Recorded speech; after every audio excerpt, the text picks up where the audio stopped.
ყოვლადწმიდა ღვთისმშობლის ყველაზე უმთავრესი სათნოება, რაშიც გამოვლინდა მისი რწმენა და ღვთისადმი ერთგულება და სიყვარული, ეს არის სიმდაბლე.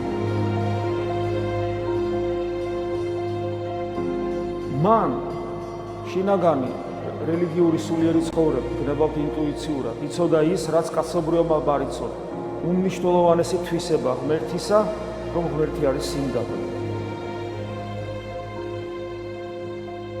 და სიყვარული, რომელიც არის ღვთის არსის ყველაზე მეტად გამომხატველი, სიმდაბლის გარეშე ხო, რა თქმა უნდა, ვერ არსებობს.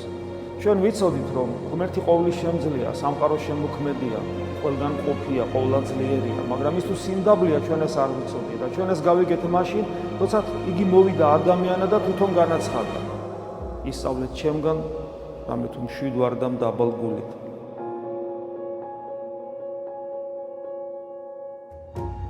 ყოვლადწმიდა ღვთისმშობელმა სწორედ ეს სათნოება მოიპოვა თავის თავში, ამგვარად ითანამშრომლა ღმერთმა და სწორედ ამიტომ გახდა შესაძლებელი, რომ ღმერთს ადამიანური ბუნება მიეღო ყოვლადწმიდა ღვთისმშობლისგან, მარიამისგან. ამიტომ მას არის ადამიანი და ღვთის დედა ეწოდა.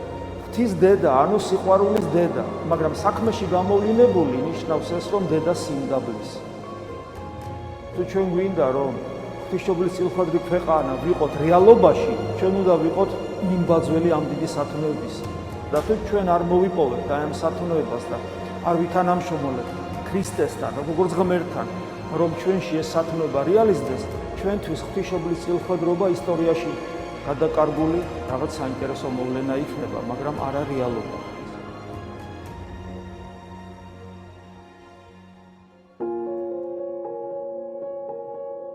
ჩვენი ტაძრის ერთ-ერთი მღვდელმსახურის იდეაა ამ ხატის შექმნა.